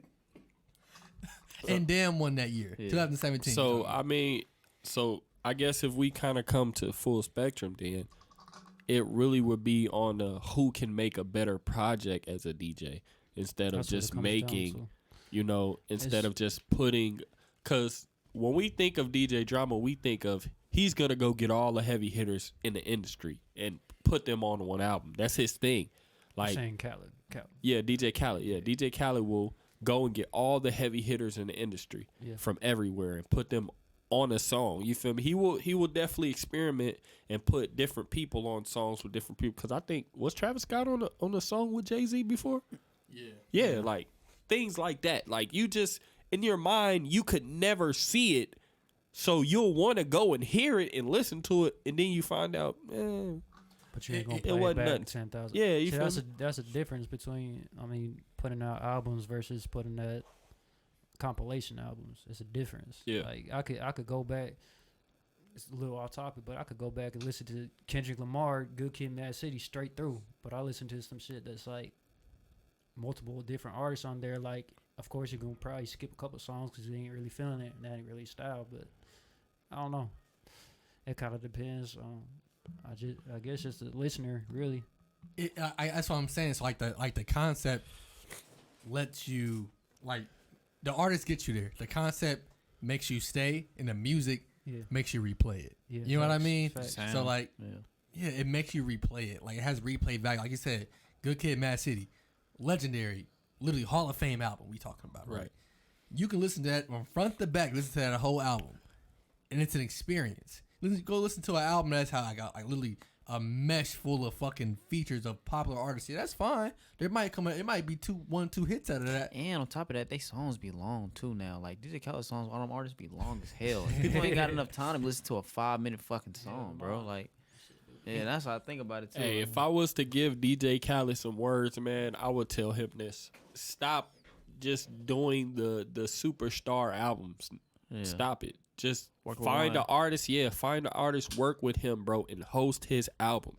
And I guarantee that's going to put you back in your mood, in your grind, you feel me? Because then you'll actually be able to have that personal time and actually be able to experience that actual album with that artist. You see what I'm saying? Like, his thing is, like you said, bro, he wants to go and get all the heavy hitters and put them on a project. He wants to try to create things that people never thought they would hear, which is cool. It's a good concept when you think about it. But once you actually see it like happen, you'll come to find that a lot of people not really that interested in what it sounds like. Yeah. And that's what it is. Like, that's what's bringing him down, because it's like everybody is thinking like, that's probably going to be a hard combination.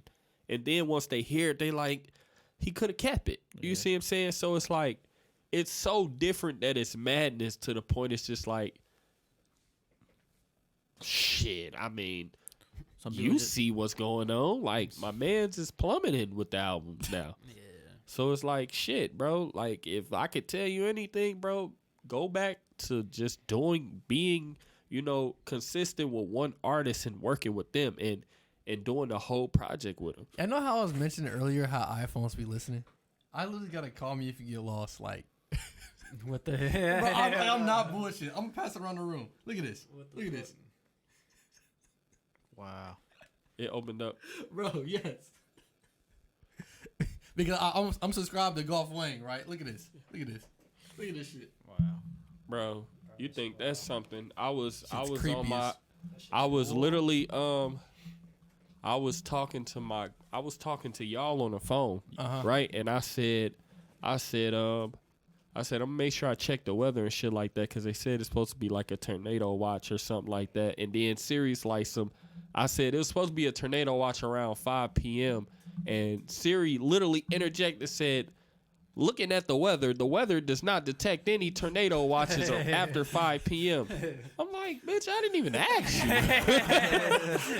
I didn't ask you nothing. Why the fuck are you even talking to me right now, bro? Like, I didn't ask you what the fucking weather was. Like, I didn't say nothing to you.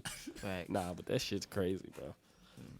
But does that kind of answer the question, like, you know, maybe DJs can host again, but they gotta go back to being like super intimate with the projects now. Yeah, they gotta be kind of really strict on who they. Exactly, collab like, with. you know what I mean? So yeah, you can go and get the hottest people and put them on a project, but like you said, that could be a compilation album. You see what I'm saying? Just a bunch of, you know, hard hitters on one project, which is a good listen, you know what I mean? But I don't think we living in that era as much anymore because it's like getting a mixed CD. You know what I mean? Like, Nick Ficky mix. you feel me? Like, That's great. Not the mix. Tune in nobody, live now. we not Hot really. Ficky mix. 963. Oh God, bro! Like, Bro, I know what I'm talking about. I used to come on after 9 o'clock every time, bro. 9 o'clock. Mickey Ficky mix 9-6. hey, bro, listen, bro. It's to that point, man, where it's like, man, and plus the the attention spans of people is so short now, bro. So now it's just like you got to be able to put these hard hitters on an album and get straight to the fucking point, bro. Because if you're not doing that, bro, you're going to have an album full of dud, bro. Facts. It's going to be a dud off the rip because first, it's people already not really into, like, compilation albums anymore. Not like that. And then on top of that, like, you got some lengthy-ass songs on there. You think they about to... NBA Youngboy can be at the end of a record. They probably either going to skip to his part or they just going to be like, nah, I'm not waiting to get to him. So it's like, shit, you got to pick your poison at this point, bro. I would just say make, you know, album hosting intimate, bro. Stick to an artist, work with them, go from there. You see what I'm saying? Like, stop trying to get the heavy hitters and bang. Well, I'm not going to say stop doing that because, you know, that's y'all job. You see what I'm saying? Y'all automatically, as DJs, supposed to be scouting out for the hottest shit. Yeah, you see what I'm saying? And trying to play that. You see what I'm saying? So don't stop doing that. That was dumb to say. Definitely keep doing that. But, you know what I mean? Just kind of find if y'all going to do DJ hosting, just stick to hosting with the artist. You see what I'm saying? Try not to make so many compilation albums just because, like I said, the time for it ain't the same as it was before now. Yeah. Facts. But anyway, let's go ahead and move on over to topic 4. All right, so are concerts or live events at the top of the mountain or where you can get the most exposure at? Yeah, I kind of messed up when I said that. You worded that So right. so basically what I meant was, I worded it wrong. Sorry, apologize for that. Basically what I mean is, okay, say you go to a concert or a live event, basically is at the top of the mountain of you can get like public exposure. When it comes to public exposure, As an artist? or artist, as a DJ, as well we do, you know what I mean? Is that like the top of the mountain? I'm going to answer this one first. No. Okay. And the reason being is because, okay, for us, fuck no. Like, what is the top of the mountain for us? I feel like the top of the Unless- mountain for us is movies. Like as being, you know, people in the film industry is like movies Unless having you known for concert photography though. Emmys for movies and shit like that. Like, but I mean, if you known for, you know, concert photography, I mean, no, because you're gonna do 1,000,001. You know what I mean? Concerts. You might fuck around and do Lollapalooza. You know what I mean? That can be your moment then. That's your But mountain, then you could do something bigger. You could do something with motherfucking what's the biggest theater in the world? What is it called? Is it the Garden? Something Garden? Madison Square Garden. Madison, yeah. MSG. You could film for Madison Square Gardens, and then that's like the top of the mountain for you. You see what I'm saying? As a motherfucking video director. Yeah. I don't know if it kind of works for us. You see what I'm saying? So I mean, I guess as far as your question, are you asking as far as like from a DJ standpoint? Yeah. again? Yeah, DJ standpoint as well. Yeah. I'd say, I mean, well, when you talk about exposure, I think definitely like doing concerts gives you a lot of exposure, but you also gotta come the right way. Like when we go on tours and shit, like we always make sure we have merch. We always make sure we have signs. We always make sure we have marketing, right? Interacting with the fans the right way and actually get shit hyped up. Like, there's different levels to this shit. Like, it's one thing to do a showcase and it'd be hella artists in the crowd. You still want to come with your best shit, but let's take Lollapalooza or fucking Rolling Loud. That's a whole different scale. So, coming from a DJ standpoint, I mean, being on Rolling Loud would be a fucking blessing. I mean, touring the world. I mean, really touring the world, like, that's really the overall goal, I think, of any DJ. But you gotta lock in with an artist first. Like, that's the main thing, and what I've always tried to do is lock in with artists. Because you never know when somebody can really, really, you know what I'm saying, go to that next level. And then next thing you know, you may be DJing at a concert with 20,000 people, but then you got an after party at a club that's got, you know, they paying you $5,000, $10,000 just to fucking DJ for an hour. Facts. So, to my personal standpoint, like, yeah, definitely concerts. But, I mean, it all comes down to marketing at the end of the day. Have you been overseas yet? Not yet. He said, Not it's yet. coming. Shit coming. Oh, God. Now, we got to put some respect in your name, man. I forgot. You the official DJ for Gringo Gang, so, hey. Shout out Gringo. Oh, For God. sure. So, it's definitely coming for sure. What about you, Boogie? Nah, I don't think so. Nah, I mean, yeah, definitely was saying, like, DJ, yes. But, man, it's really everybody's scale is different, you know what I mean? Like you said, Mike, for us, it's movies, you know what I'm saying? We would love to see our name on a big movie screen saying directed by so-and-so, you know what I mean? That should be crazy. But, like, it's all kind of, like, really what you do. Like, if you, let's say you, I don't know, a power host, you know what I mean?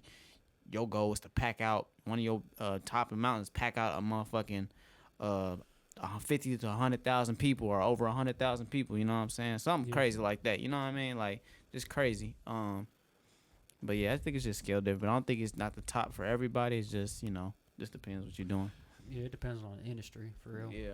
So as you saw, the question would be, it's not almost like top of peak, like what you should be doing inside your career. It's almost like as exposure. So like, what I mean by exposure is, say, okay, when you get there, okay, now I mean you're exposed to, say, like a crowd of 30 to 20, maybe, however, so thousand. It's you know a little I mean? different for us though. Yeah, Like I said, It is we're different. more of just like Y'all the more- media of it. yeah, You feel y'all- me? Like y'all- nobody really cares about the cameraman getting y'all the make shit capturing it, except the people that hired you to do it. You see what I'm saying? So of course you'll get, like, you know what I mean, you'll get a couple line to line connections off of that for more business, but exposure level, like a lot of people don't really pay attention to us because they're just there for the, you know, the event. You know what I mean? So, And if you're strictly a music video director, like, you know what I'm saying, you'll probably top of your, like, exposure probably be getting a fucking $1 million budget video and you go stupid on it, you know what I'm saying? And everybody that actually want to spend some bread with you after that point, you know what I'm saying, can trust you, you know what I mean? Like, to go crazy on that shit. No, facts. yeah. I mean, as an artist, that's definitely got to be peak for sure. Yeah. For sure. As an artist, for sure, Well, that's peak. well, because you got to think about it. Artists get paid off shows. That's where they get most of their money. Yeah. So if you're doing a huge show, you're getting so much exposure. But would you say that winning a Grammy or going certified platinum doesn't top that? I feel like it depends on the artist too. Like some artists don't really care about the attention. Yeah, of course, everybody in the industry wants to win a Grammy, of course. But some people don't give a fuck about that. Yeah, that's all I'm finna say. The meaning of it ain't the same as it used to be, though. It ain't. So, I mean, like, now it's really just like, some like, if I win one, great. If I don't, okay. Also, say like a Rolling Loud or like a Lollapalooza, wherever you go, like that, or like a Lyrical Lemonade show, right? You're being exposed to those artists as well. You know what I mean? Yeah. You good? Okay. Like you're getting exposed to those like multiple artists as well. So like Rolling Loud, the lineup's about like almost like 30 long. You know what I mean? So like, say like you have like pit access or like part stage access. You know what I mean? Mm-hmm. You're able to like to get in tune with these artists, network with these artists. So therefore, doesn't that count as a way of exposure? Yeah, that's true. You know what I mean? You're saying Top from part, Mike. You're saying from like an upcoming artist standpoint? Up top. Yeah. So I say like, I mean, upcoming artist is on stage, right? And like, okay, you're on the side of the stage, and you have side stage access and also pit access as a as somebody that's like filming the concert or filming like just actually filming the stage itself. You're able to get yourself exposed to an artist that has a way bigger exposure than you. Like what Michael was mentioning earlier. We really don't have a face by like in front of our camera. It's always the man behind the camera. It's never like facts. Okay, nobody really cares who's shooting it. They just don't care how it look like. Facts. You know what I mean? So I feel like okay, you get your way into like a person's inner circle by networking there. That leads to exposure as what we do. You know what I mean? Yeah, that's what I meant by that. I honestly feel like videographers are like definitely like one of the most important people of your team because they make shit look good. Mm-hmm. Like we was talking about earlier, we live in a social media age, right? So having shit look good is important. Yeah. Extremely important. Yeah. Everything is super visual. Yeah. Like everything is super visual, and I feel like we've spoken on that so much to the point where it's like that's why we always try to push for the best that we can do. And like I said, don't get us wrong. This ain't one of those things where it's like, stop shooting run and gun videos. Like, no, because people like those a lot too. Yeah, that's what the label's like too. If you have a chance to actually get a real image, you know, and actually build something, you know, different to pull yourself out of the standard or that box, like I said, do it. Like, definitely do it. Like, what's the dude from Lyrical Lemonade? Oh, Cole Bennett. Cole Bennett. Yeah, Cole Bennett. So, like, on a level that he does, like, he, of course, films the videos, but he's got a whole label behind him, too. Yeah. So, I mean, it's always, to me, everything as far as the music industry is all about marketing. He broke barriers when it came to, like, being a director, like, big barriers. Like, as far as, like, one, having your own concert venue. Two, working with companies that a lot of directors haven't did yet, like working with the Chicago Bulls, doing the collaborations with them and getting artists to work with them, like bringing that whole culture together. Like, he broke a lot of barriers. I ain't gonna lie. Kudos to him, for real. He gave us more of a face. Exactly. You know yeah, I mean? that like, definitely. That's the one. Like what we do, like people care, like their social status way more higher. Now, I mean, it's almost like we walk into a room, they don't know what we film for. We could have been on set by one of the biggest Hollywood films, and you would never know. You know what I mean? Like you would never know because it was a man that made what they're looking at. Nobody's saying to watch the credits. You know what I mean? They're not saying to watch the whole BCam operator 2 or you know what I mean? Nobody's saying like this to see like the entire credits. So I mean like when you're giving a face to that, that's how I feel like he opened like a big. He definitely opened up and started effects with running gun videos too, for sure. Yep. I'm not gonna lie, bro. What kind of really inspires me is like, yes, he does effects, but he's the one that's making effects necessary in certain videos. You know what I mean? He's not one of those people that just want to throw effects on a video because it was poorly composition. He adding perfect composition and he's adding the effect that makes sense. You see what I'm saying? So it's like if you're talking about something that feels free and, you know what I mean, it gives this spark of excitement, he might put you in the fucking forest where, you know, sunflowers is growing out the ground. You see what I'm saying? Some shit like that makes sense. Yes, You see what I'm saying? To what the song sounds like. It's getting a lot different now with the effects, because now you can throw effects on anything and make it good. Yeah. You see what I'm saying? Which is a bad thing. It's a good and bad thing in my eyes, just because it's taken away from actual good composition. So you don't have to worry about it anymore. Like, you don't have to, like, hell, you don't even have to worry about if you lit the shot right anymore. Like, you can just, it slapped some grain or effect on or overlay or something. Black and white. You know what I mean? you can just add some kind of filter or effect on it, and it'll actually make it look good. You see what I'm saying? So definitely big kudos to him, because what he's changing for the music industry is actually bringing creative effects to professional composition. You see what I'm saying? So it's not like, it's not one or the other. It's both. Yeah. You see what I'm saying? You're getting the best of both worlds. So hell, like, he wouldn't have to put effects on his videos and it'll still slap. You see what I'm saying? Because he's not only adding effects, but he's making it creative by what they're doing in it.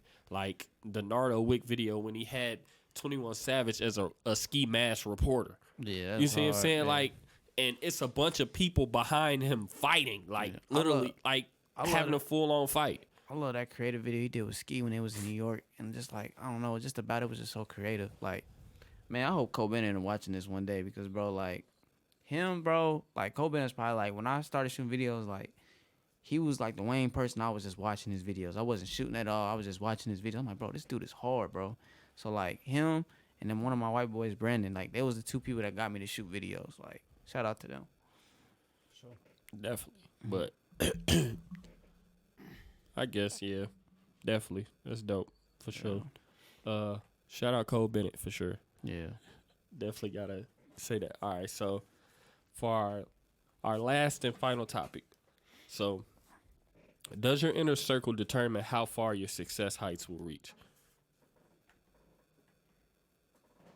So, is it important to have people around you that's going to help push you through those limits in order for you to get further with what it is that you're doing? No, for sure. Like, a big thing with me is like sticking with with what's around you. Like, y'all building a podcast, y'all continue to do this podcast every week for the next year. I mean, you don't know where that could take you. You feel me? So definitely sticking with the people around you, but also being open to bringing other people in that can help you along the way. Like, don't bring in just anybody out the street. Like, if you're gonna bring in somebody else, bring somebody that can bring value, right, and can build with the brand. Like, it all kind of depends on the overall vision for it too. So, like, if you just bring in somebody who, I don't know, let's just say for the podcast, like, you bring in somebody that does a marketing for it, right? But they doing marketing for 10 other podcasts too. They ain't fully invested in you, but you bring in somebody that's like willing to die behind the shit, then I mean that's somebody you could trust and build with. I feel like that definitely goes a long way. Definitely having that inner circle and shit, not changing up on your people or anything like that, because the industry is fucking shady. Yeah, like, it is. Industry, just entertainment period, is fucking shady. But if you build with the same people over 20, fucking 30 years, like Drake done been with, what's his name? Ollie and 40. Ollie and 40 since he was back in Toronto, like, not even rapping and shit. Yeah, that's facts. So it definitely matters your inner circle and shit, just trying to build something. Like, whatever you're trying to build, look at the people around you and how you could put them in different situations and help them elevate to where they want to be. No doubt.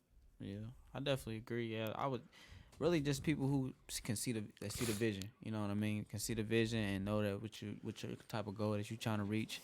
And like you said, like Drake has been with the same people since he was in Toronto. Like that right there shows a lot. Like, you know what I mean?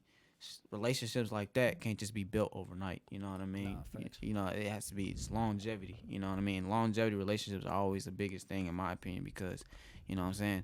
You've been with me since I was, you feel me, scraping change up trying to get this shit started. You know what I mean? Like that's important. So yeah, definitely your inner circle for sure. Yeah, I mean, I feel I agree, but then again, I could disagree because I mean, some people are just everybody can't go. Yeah, that's You know what I mean? No, like, facts. so some people will hinder you. Like they might seem like they're beneficial in the moment, but like eventually their true intentions will reveal themselves. Like in the yeah. Yeah. Okay. I know who you're talking about. Yeah, But continue. Anyway. But yeah, like it eventually, I mean, it shows their true colors, like of how they actually feel about what they're getting into, about what they're involved with, about what they told you, what they want to do. It's just like, I mean, you gotta weed out certain things or weed out certain like not even things, more like it's people and ideas, because some people don't have the same idea as you. Some people have the same motive as you. Mm-hmm. Now, I mean, say, okay, well, I want to be a millionaire and shit. They brain might cut off at 100,000. They brain might cut off at 500,000. They brain might cut off at 50,000. You know what I mean? It's just like, but like they don't share the same goal. So I mean, like once they reach that limit, not that they stop trying or anything like that. It's almost like okay. They feel like their offer to this subject is complete. So now they're just in just standby mode. They're just going like this. Mhm. They're just cruising with you. So Yeah. wherever you go, they going with you. Yeah. Yeah. You going up, they in the back seat. Shit, You know what I yeah, mean? They're no longer in the front seat no more. They're not giving you more ideas. They're just there for the ride now. Yeah, you You know gotta what I be able mean? to weed certain people out, and it sucks to say that, but not everybody gonna be with you from beginning to end. No, it's Yeah. facts. Yeah. But that's kind of what makes those type of relationships so important. Because don't get me wrong, like, is it important to have a great foundation of people? Of course, it is 100% important. Like, if you actually have a great foundation of people around you that has the same motives, drive, and determination, you're gonna win. Like, that's an easy win because you know everybody that's with you is on board. You see what I'm saying? You don't have to question whether or not they understand what it is that you're going for and what it is that you're trying to do with your career or what y'all are trying to do with y'all careers in life as a whole. Yeah. But like you said, people can be there just for the ride. You see what I'm saying? They can be a hindrance. And that is up to you in order to weed them out, which is it can be easy and it can be hard at the same time, because it can be easy to just allow people to show who their true colors is. But it's harder on you because this is somebody that you built with for so long, you've had a tie to for however long that you had a tie to them. So now to actually cut the thread is probably the most painful for you because you're like, dude, I've been knowing you this long. You feel me? And seeing you act like this now when I know it's about to be a transformation in our lives, it hurts to see and it hurts to have to do what I'm going to have to do now. You see what I'm saying?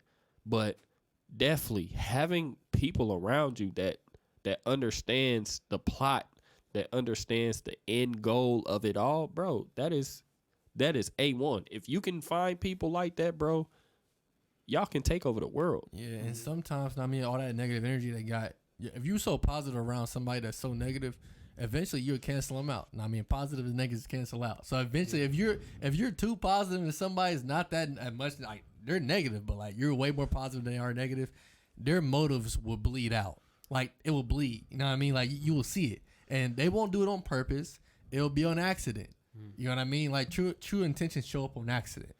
You know what I mean? Unless like, of course you can tell somebody your true intentions, but I mean, if you're not telling that, eventually everything comes to light. You know what I mean? Everything's gonna eventually bleed out. So like, I don't know, man. It's just those people. I'm not saying nothing wrong with y'all, but like, whatever you're getting into, just make sure you get into it for all the right reasons. Make sure you're getting into because you share a common goal. Don't. I mean, I guess you want to have like a personal agenda or like a personal goals you want to achieve, but don't let that hinder the group. or like or hinder the situation, or hinder the label, or hinder the artist, or anything that you're attaching yourself to. But what about those that don't even know that they're being a hindrance because that's just how they are? That's some deep shit. Because I mean, that's more on like a level of like, damn, like that's more like You need some consultation or something. yeah. It's almost to the point like, bro, like you just don't know how negative you are, or you just don't know how much damage you cause. Like you've been causing damage for so much long, you don't know what damage look like anymore. But it do come back around to your circle and being able to hold everybody accountable. Like, like the people that I work with, and artists that I work with, and whoever. Like, if you get off track, I'm gonna tell you to your face. Like, bro, you starting to slip. Like, what the fuck? Like, get on your shit, bro. Like, you either want it or you don't. Mm-hmm. You feel me? Like, you gotta be comfortable saying that to people that you care about.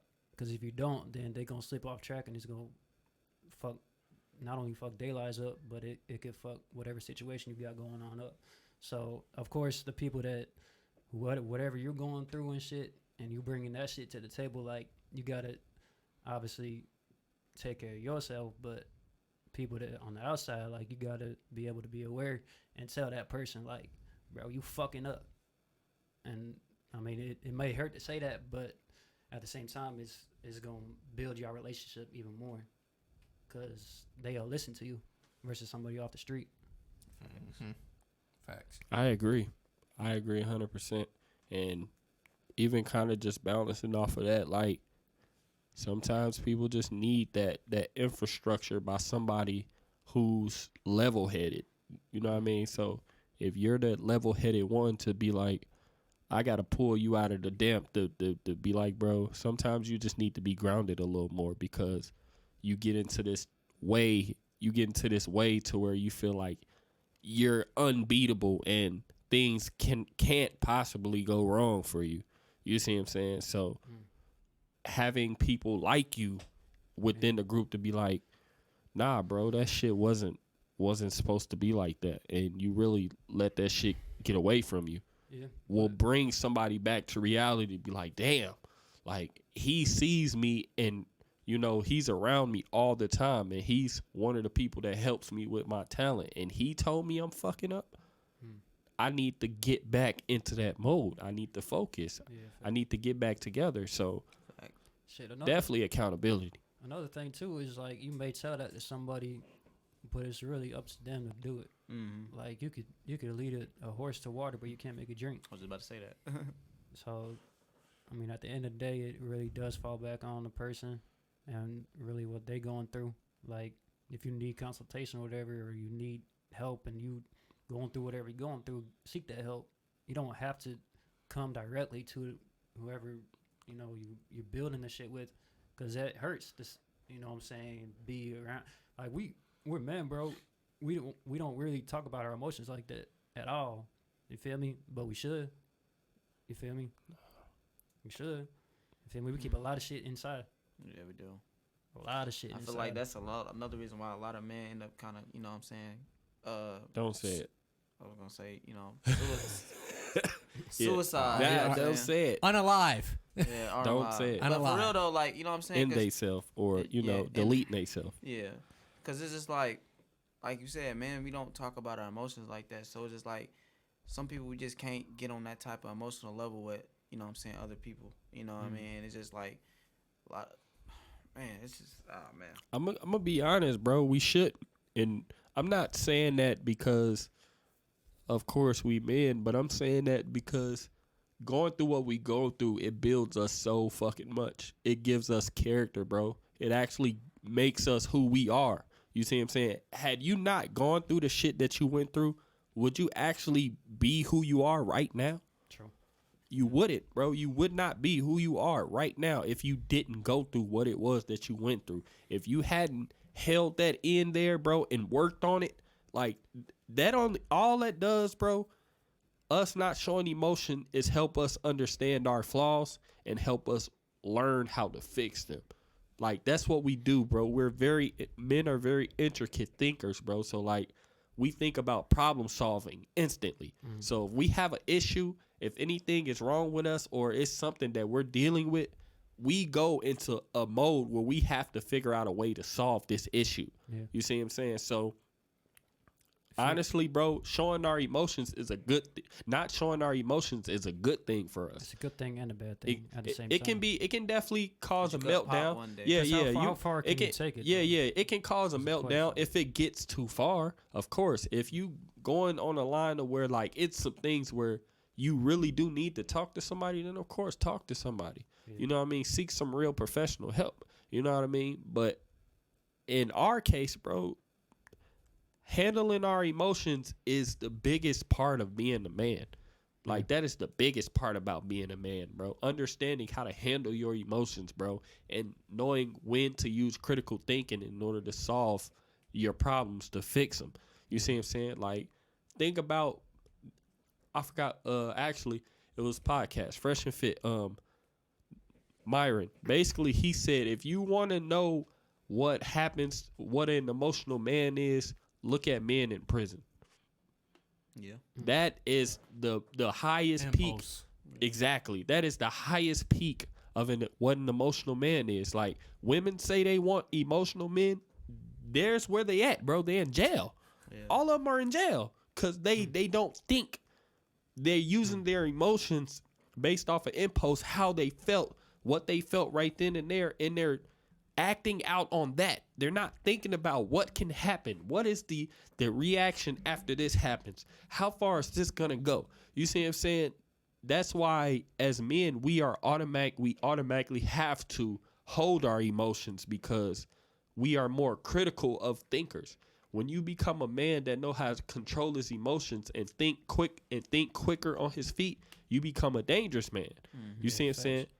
Because now you know how to work the system on all ends. You see what I'm saying? Like, you can go into a room, somebody can, we say, like, I could be, a black man walk into a room with a bunch of white folks and one of them call me the N-word. You feel me? And I can just automatically snap and smack everybody in the room or decide I want to fight everybody in that room. But instead, I hold myself up. I be like, you're right. You know what I mean? But and I give them some knowledge and I break that shit down to a fraction in the science and let them know where my level is with intelligence and where my standards is and how I control my emotions, and it'll humble people. You see what I'm saying? So do I think it's good all the time to hold your emotions? Probably not. But that's when you have a friend group of people that you can truly talk to, that you can express that. You express that to your homies. You see what I'm saying? And let them know how you truly feel. Yeah. You see what I'm saying? Because they get it. They understand it as men. They understand what it is that you will go through. But at the end of the day, bro, like, holding in your emotions is good, bro. That shit builds who you are. Like, being able to hold your emotions in and control them takes a lot more than just acting on them. Yeah, like, it's about being aware, really being aware of yourself. At the end of the day, being aware of yourself and having the knowledge to be like, shit, they feel this certain type of way, but I'm not gonna let the shit get to me because I know better. You feel me? Yeah, you know what I mean. So, like, man, like, shit. If you really want to think about it that way, yeah. But to kind of go back on the question, does your inner circle determine how far your success and heights will reach? It determines, to me, 50-50. Like, I'll say 50-50 because it all determines who's there with you and it all determines what's their mindset. So if they don't have the right mindset as you, they're a leech, they're a weight. But if they do have the right mindset as you, yeah, y'all gonna all move together. Y'all gonna be strong. You know what I mean? Y'all gonna be united and that shit gonna work. It's gonna work itself out. You know what I mean? So definitely get you a great group of people around you that understand the goal, that understands the goal, and y'all all want the same things. And y'all are all prosper together 100%. Nah, facts. Man, but with that was our last question.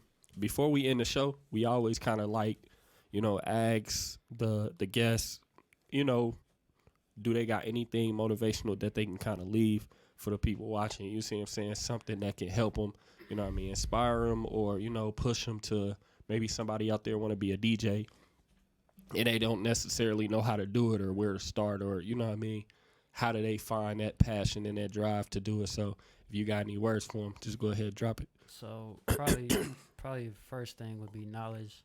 You feel me? Invest in knowledge and understanding what it is you want to do. But like with DJing, it took a couple years to really get it down. But it also took practice, repetition, being around certain DJs and being in that atmosphere and studying this shit for real. So whatever it is you want to do, definitely dig deep. Like music it's a lot of shit to music. It's a lot of shit to entertainment, period. Or whatever, like even other shit like bartenders, fucking I don't care if you a fucking cab driver, fucking study the shit out of cab driving to be the best that you can be. Whatever it is that you want, like knowledge is power. I wouldn't say knowledge is power. Knowledge is only potential power. If you can know something, but if you don't use it, then it's not That's a worth fucking shit. gem. Knowledge is potential fucking I ain't power. gonna lie, I've never thought about it like that. That's great. Jeez. I wouldn't. That was crazy. I don't know how to top that. I don't know what to say. That was a good one. Knowledge is potential power, man. I guess really fuck girl, go. Look, I ain't got nothing for y'all, but I'm gonna tell you, look. Just do it, man. Keep the snakes out your grass, water your grass, and drink your water. You be all right. Drink your water. You be all right. Man. I ain't gonna lie, I ain't really got shit to top that either, man. Spud came in and just, That was it. fertilized everything. Shit. Everything's growing. You feel me? that was it. Shit, I'm gonna put that one in my repertoire. No cap. That was it. That That was one's there. going in there. You feel me? That's going in the repertoire. But all right. So with that, man, thank you. Definitely another episode in the books, man. Thank you, DJ Spud, for coming out, man. We appreciate you for showing up, definitely, and having this great conversation with us. Like we say every time, bro, we're trying to get these episodes out as fast as we can. Sure. We're close. Every time we get close to getting them all out in time, man, you know, life be lifing. You see what I'm saying? So we working on it, and we definitely working on trying to get y'all clips as much as we can. Like, we got a system going on that's starting to work, you know what I mean? And I'm going to make sure I get everybody involved in the system to make sure they come out. So if y'all can, definitely, you know, like, comment, subscribe on the YouTube channel. Follow the Voice of the Vision's Instagram. Twitch. You know, go check out the Twitch. Follow the Twitch. You see what I'm saying? Definitely go and, you know, follow DJ Spud. We going to make sure we put all of his information, links, you know, his last hosted project, and a subscription so that y'all can go check him out and see all this shit. And if you need a DJ for a tour, you know who to call. Make sure you call my boy. Man, shout out to y'all though. Shout out to y'all. Y'all the reason. Like I said, y'all the reason shit even looks good, man. So shout out to y'all for real, man. No doubt, Appreciate y'all no for doubt. having me. Appreciate it. Facts. And yeah, it's been another episode of Voice of the Vision where we put words into action. We out. Peace out, y'all.